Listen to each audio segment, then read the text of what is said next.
निर्णय आता 2026 या नवीन वर्षानिमित्त आता घेतलेले आहेत। यामध्ये पेन्शनधारकांसाठी येत्या 25 जानेवारीच्या आतमध्ये पेन्शनधारकांची पेन्शन वाढ करण्याचा निर्णय 100% आता सरकारने घेतला आहे। मंत्रिमंडळाच्या बैठकीमध्ये पेन्शनधारकांसाठी 5 ते 6 मागण्या गेल्या 6 महिन्यापासून ज्या पेंडिंग होत्या तर त्याला मान्यता दिल्या। मुख्यमंत्री साहेबांची यावरती सही सुद्धा झाल्याचं बघायला मिळतंय। येणाऱ्या 25 जानेवारीपासून पेन्शनधारकांना या 5 ते 6 सर्व मागण्या मान्य होतील अशा प्रकारचं एक परिपत्रक सुद्धा अर्थ विभागाला गेलेलं आहे। गेल्या 5 वर्षातील सगळ्यात मोठी आनंदाची ब्रेकिंग न्यूज आता राज्यातील 72 लाख पेन्शनधारकांसाठी समोर आलेली आहे।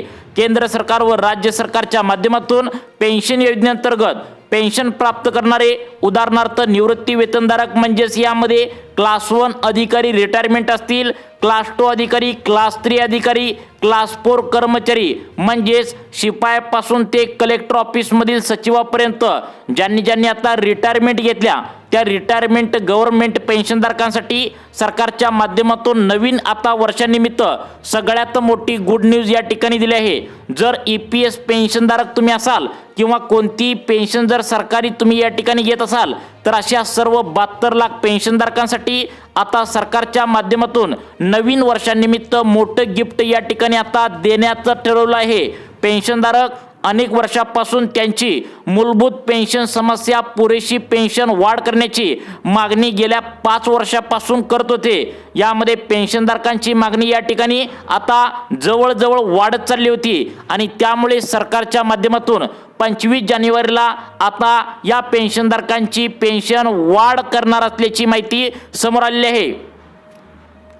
सरकारच्या माध्यमातून कॅबिनेट बैठकीमध्ये मुख्यमंत्र्यांची सही झाल्या। अधिकृत बातमी देखील व्हिडिओच्या सुरुवातीला तुम्ही पाहिलेली आहे। यामध्ये पहिली मागणी पेन्शनधारकांची अशी होती जी गेल्या 5 वर्षापासून पेन्शनधार करत होते, जी आता जानेवारीच्या 25 जानेवारीला पूर्ण होणार आहे। ती म्हणजे आता पेन्शनधारकांना जगण्यासाठी पेन्शन अपुरी पडत असल्याचं एक परिपत्रक सुद्धा शासनाला मागील महिन्यामध्ये त्यांनी सादर केलं होतं। या परिपत्रकामध्ये 5 ते 6 मागण्या पेन्शनधारकांनी केलेल्या होत्या। पहिली मागणी जी होती ती सर्वांनी इथे कान देऊन ऐकायचं आहे। जी मागणी आता गेल्या कित्येक वर्षापासून तटलेली होती ती मागणी नवीन वर्षानिमित्त तुमची पूर्ण होत्या, कारण मुख्यमंत्री साहेबांनी तुमच्या मागण्या आता नवीन वर्षानिमित्त मान्य केल्या आहेत। 25 जानेवारीला याचा GR अधिकृत काढण्यात येईल अशा प्रकारचं एक परिपत्रक सुद्धा अर्थ विभागाला गेलेलं आहे। मग आता कोणकोणत्या मागण्या मान्य केल्या आहेत याचा फायदा तुम्हाला कशा पद्धतीने होणार आहे? जर तुम्ही कोणतीही सरकारी पेन्शन घेत असाल तर सर्वांनी कान देऊन पुढील 2 मिनिटे मोबाईल हातात धरून बघत राहा। आता बघा, या मागणीमध्ये पहिली मागणी गेल्या 5 वर्षापासून पेन्शनधार करत होते ती म्हणजे पेन्शनधारकांच्या पेन्शन वाढीबाबत मागणी होती। यामध्ये 2021 पासून 2025च्या डिसेंबरपर्यंत पेन्शनधारकांची पेन्शन वाढ करा अशी मागणी करत होते, परंतु सरकारच्या माध्यमातून पेन्शन वाढीचा निकाल या ठिकाणी लागलेला नव्हता। त्याबद्दल अनेक मोर्चे सुद्धा पेन्शनधारकांनी काढले होते, परंतु राज्य सरकारला जाग आली नव्हती। अखेर पेन्शनधारकांची पेन्शन 25 जानेवारीला या पेन्शनधारकांची पेन्शन वाढ करण्याचा निर्णय सरकारने घेतलाय। ही अधिकृत बातमी आहे, त्यामुळे व्हिडिओ पूर्ण बघा। कोणाची पेन्शन किती वाढणार आणि कोणत्या 4 ते 5 मागण्या सरकारने नवीन वर्षानिमित्त 25 जानेवारीला मान्य करण्याचं परिपत्रक काढले हे सुद्धा तुम्हाला लगेच सांगणार आहे। गेल्या 5 वर्षापासून पेन्शनधारकांनी पेन्शन वाढ करा ही मागणी सातत्याने लावून धरली होती। आता तुमची पेन्शनधारकांची पेन्शन वाढवायची म्हणल्यावर सरकारच्या तिजोरीमध्ये तेवढा तर पैसा उपलब्ध पाहिजे, कारण या ठिकाणी तुम्हाला तर माहितीच आहे सरकार कायम या ठिकाणी वेगवेगळ्या योजना आता मतदान मिळावं म्हणून काढत असतं। तुम्हाला माहित आहे लाडकी बहीण योजना सरकारने काढल्या, तसेच नमो शेतकरी योजना सरकारने काढल्या। त्यामुळे योजना नवनवीन सरकार काढत असतं, त्यामुळे सरकारच्या तिजोरीमध्ये फंड उपलब्ध नव्हता, परंतु केंद्र सरकारच्या माध्यमातून नवीन वर्षाचं गिफ्ट या ठिकाणी राज्य सरकारला दिलं होतं। 1,20,000 कोटी रुपयांचा फंड या ठिकाणी मागच्याच आठवड्यामध्ये नवीन वर्षानिमित्त तुम्ही निर्णय घ्या अशा पद्धतीने आता फंड आता राज्य सरकारला देण्यात आला होता। तो म्हणजे यामधील 206 निर्णयापैकी टोटल वरचे 6 जे निर्णय आहेत तर ते पेन्शनधारकांसाठी सरकारने घेतलेत। तो म्हणजे पेन्शन वाढीबाबतचा सर्वात पहिला मोठा निर्णय घेण्यात आला आहे, कारण पेन्शनधारकांना त्यांची पेन्शन जगण्यासाठी अपुरी पडत होती। त्यामुळे पहिला निर्णय या ठिकाणी 25 जानेवारीला आता तुम्हाला मान्य करण्यात येतोय। याचा अधिकृत GR सुद्धा 2 दिवसांच्या आतमध्ये काढणार असल्याचं परिपत्रक आता अर्थ विभागाकडून आले आहे। मग तुमची पेन्शन आता किती वाढणार आहे बघा, लक्षात ठेवा 25 जानेवारी जवळच येत आहे। त्यामुळे कोणाची पेन्शन किती वाढणार आहे याबद्दल अधिकृत माहिती काय आल्या तुम्ही लक्षपूर्वक या ठिकाणी बघायचं आहे। सरकारच्या माध्यमातून तुमच्या अजून कोणकोणत्या मागण्या मान्य करण्याचं ठरवलंय तुम्ही लक्षपूर्वक बघायचं आहे। राज्य सरकार आणि केंद्र सरकार दोघे मिळून पेन्शनधारकांच्या सर्वच्या सर्व मागण्या मान्य करण्याचं परिपत्रक आता या ठिकाणी काढलेलं आहे। सरकारच्या माध्यमातून पेन्शन वाढीबाबतचा अधिकृत GR 24 तासांच्या आतमध्ये म्हणजे 2 दिवसात काढण्यात येईल अशा प्रकारचं एक लेखी परिपत्रक मुख्यमंत्री देवेंद्र फडणवीस यांनी अर्थ विभागाला दिलंय। आता बघा तुम्हाला पुढे लगेच तो GR सुद्धा दाखवणार आहे। आता सरकारच्या माध्यमातून नवीन वर्षानिमित्त आता या ठिकाणी वेगवेगळे 206 निर्णय घेण्यात आलेत। त्यापैकी 6 जे निर्णय आहेत म्हणजे 6 ज्या मागण्या आहेत तर त्या पेन्शनधारकांच्या या ठिकाणी पूर्ण करण्यात आल्या आहेत। या ठिकाणी मुख्यमंत्री देवेंद्र फडणवीस यांनी परिपत्रक काढून अर्थमंत्री अजितदादा पवार यांना हे पत्र देऊन टाकले। आता यामध्ये सगळ्यांचाच विचार करून दिलासा देणारी बातमी आता सरकारच्या माध्यमातून आल्या। पहिली पेन्शनधारकांची मागणी होती गेल्या 2021 पासून 2025 वर्ष संपून गेलं तरी पण अजिबात पेन्शन आमची वाढ केलेली नव्हती। याची तक्रार पेन्शनधारकांनी गेल्या 5 वर्षापासून सातत्याने केलेली होती। त्यांची तक्रार लक्षात घेऊन सरकारच्या माध्यमातून आता हा सर्वात मोठा निर्णय घेतला आहे। पहिली मागणी तर तुमची मान्य झाल्या ती म्हणजे पेन्शन वाढवणार आहे। बघा किती वाढवणार आहे, 25 जानेवारीला पेन्शन वाढ करण्यात येणार आहे। मग किती वाढ करण्यात येणार आहे ही सविस्तरपणे तुम्हाला पुढे सांगणार आहे। फक्त 2 मिनिटे सर्वांनी मोबाईल हातात धरून बघत राहायचं आहे। पण त्याआधी दुसरी मागणी पेन्शनधारकांची होती ती म्हणजे राज्यातील असे पण काही पेन्शनधारक आहेत त्यांना राहायला घर नाही, त्यांना जेव्हा खायला पैसे पुरत नाहीत, पेन्शन येत्या ती पण अर्धवट येत्या आणि यामध्ये काय झाले मुलं मोठी झालेत, मुलं नोकरीला लागलेत आणि त्या ठिकाणी पुण्या मुंबईला शिफ्ट झालेत आणि मुलं अजिबात त्या पेन्शनधारकांना सांभाळत नाहीत। अशा पेन्शनधारकांना त्या ठिकाणी जगायचं कसं अशा प्रकारचा प्रश्न या ठिकाणी पेन्शनधारकांनी आता पत्रकारांना बोलताना मुख्यमंत्री साहेबांना केला होता। त्यामुळे त्यांच्यासाठी एक वेगळा कायदा करा।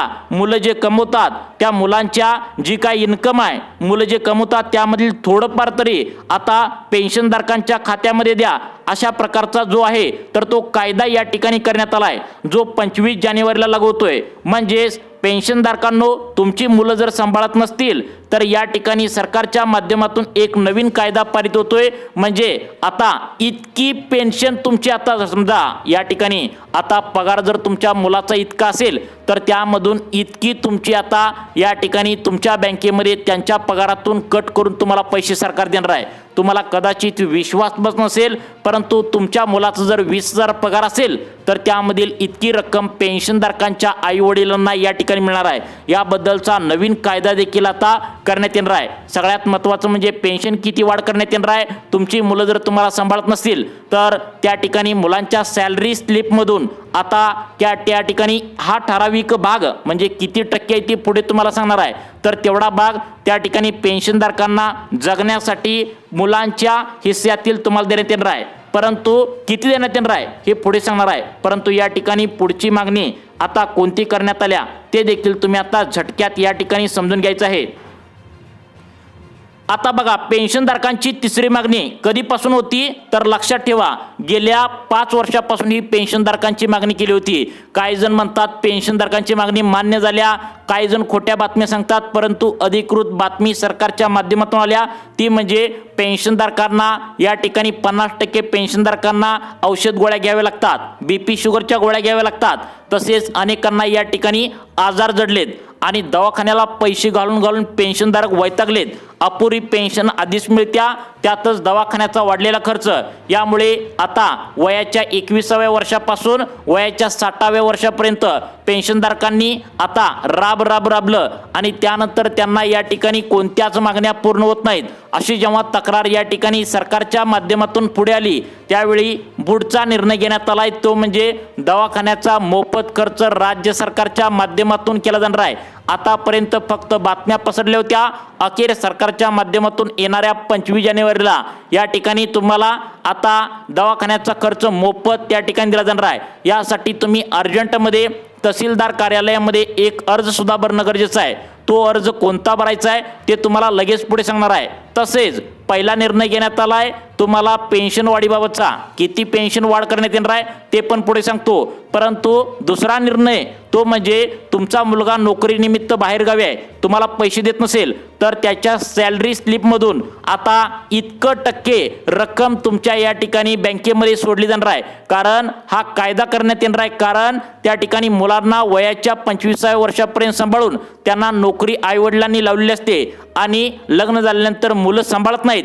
या कारणाने आता आईवडिलांसाठी फायद्याचा कायदा या ठिकाणी आता करण्यात येणार आहे. मग किती टक्के तुम्हाला मुलांच्या इन्कम मधील हिस्सा मिळणार आहे ते पण पुढे सांगणार आहे. त्यानंतर तिसरी मागणी दवाखान्याचा खर्च.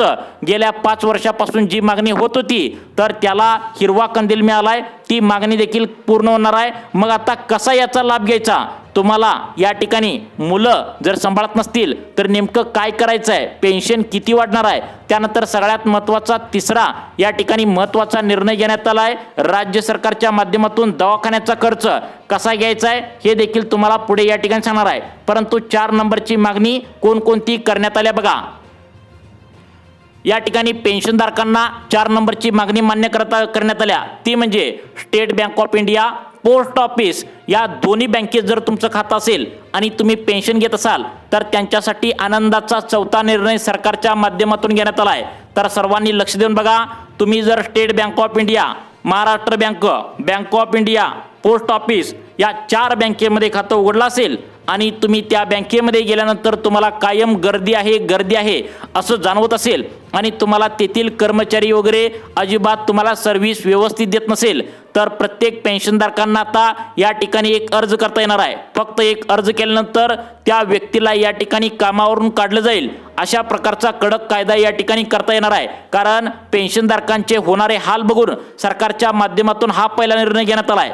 तसेच या बँकेमध्ये सरकारच्या माध्यमातून 2026 मध्ये एक वेगळं काउंटर्स आता खोलण्यात येणार आहे, जेणेकरून पेन्शनधारकांना त्यांच्या मनाप्रमाणे जाईल तेव्हा ते काउंटर्स खुले असेल आणि कोणत्याही गर्दीशिवाय या काउंटर्सवर तुम्हाला पेन्शन घेण्यासाठी तुम्हाला या ठिकाणी व्यवस्थित जाता येईल आणि तुम्हाला कोणत्याही गर्दीचा त्रास होणार नाही. हा निर्णय घेण्यात आला आहे. त्यानंतर सगळ्यात महत्त्वाचं म्हणजे आता या ठिकाणी आता तुमची मुलं जर बाहेर नोकरीला जात असतील आणि जर तुम्हाला ते सांभाळत नसतील तर किती टक्के हिस्सा आता तुमच्या पेन्शनधारकांना देण्यात येईल हे सुद्धा पुढे सांगतो. कोणाकोणाची पेन्शन किती टक्के वाढणार आहे, 8वा वेतन आयोग कधी लागू होणार आहे आणि त्या ठिकाणी सगळ्यात महत्त्वाचं म्हणजे आरोग्याचा मोफतपणे लाभ घेण्यासाठी कोणता कायदा या ठिकाणी करण्यात येणार आहे हे देखील तुम्हाला लगेच सांगतो. टप्प्याटप्प्याने पहा. आता बघा, सगळ्यात महत्त्वाचं म्हणजे पेन्शनधारकांना तुमचं जर वय वर्ष ज्येष्ठ नागरिक म्हणून गणलं जाईल. तुम्ही जर 65 वर्षाच्या वरील असाल, तुमच्याकडे ज्येष्ठ नागरिक कार्ड काढलं असेल तर प्रत्येकाने आयुष्यमान भारत कार्ड या ठिकाणी काढून घ्यायचं आहे. 2025 मधल्या योजना वेगळ्या होत्या, परंतु 2026 मधल्या ज्या काही सुविधा आहेत तर ती पेन्शनधारकांना या ठिकाणी आता जास्त लागू होणार आहेत. त्यामुळे तुम्ही आयुष्यमान भारत कार्ड काढलं तर सर्व आरोग्याच्या सुविधा तुम्हाला मोफतपणे आता सरकारच्या माध्यमातून घेता येणार आहेत. हा झाला आरोग्याचा प्रश्न. आता जर तुमचा मुलगा सांभाळत नसेल तर त्याची किती टक्के या ठिकाणी पगारातून तुम्हाला रक्कम मिळणार आहे, तर या ठिकाणी 10% आता मुलांच्या पगारातून तुम्हाला जगण्यासाठी जी काय तुम्हाला आता खर्च कमी पडतो 10% रक्कम तुम्हाला या ठिकाणी मिळणार असल्याची शक्यता वर्तवण्यात आल्या. अर्थसंकल्पामध्ये हा सर्वात मोठा निर्णय होण्याची शक्यता आहे. अर्थसंकल्प मार्च 2026 या ठिकाणी सादर होईल, त्या ठिकाणी हा निर्णय घेण्याची शक्यता आहे. आता सगळ्यात महत्त्वाचं म्हणजे 8वा वेतन आयोग कधी स्थापन होईल. 2000 या ठिकाणी 16ला 7वा वेतन आयोग लागू झाला होता. त्या ठिकाणी 2016 to 2026 10 वर्ष पूर्ण झाले आहेत. त्यामुळे 8वा वेतन आयोग आता मार्च 2026च्या अर्थसंकल्पामध्ये घोषणा होण्याची शक्यता वर्तवण्यात आल्या. मग तुमची पेन्शन आता किती वाढणार आहे, तर बघा, तुमची पेन्शन जर 18,000 असेल तर त्यांची 23,000 होईल. तुमची जर पेन्शन 42,000 असेल तर त्यांची पेन्शन कमीत कमी 55,000 ते 60,000 रुपयांच्या आसपास होईल. अशा प्रकारे पेन्शनधारकांची पेन्शन 8वा वेतन आयोग लागू झाल्यामुळे मार्च 2026 मध्ये 8वा वेतन लागू होण्याची शक्यता वर्तवण्यात आल्या। त्यामुळे तुमची पेन्शन देखील वाढवण्याचा निर्णय सरकार आता नक्की घेऊ शकतं। अशा प्रकारे तुम्हाला वेगवेगळे आता लाभ या ठिकाणी सरकारच्या माध्यमातून घेण्याची शक्यता आहे। तुम्हाला अशाच प्रकारचे व्हिडिओ पाहण्यासाठी आपल्या लाईफ चेंज मोटिवेशन या चॅनलला आत्ता सबस्क्राईब करा। धन्यवाद।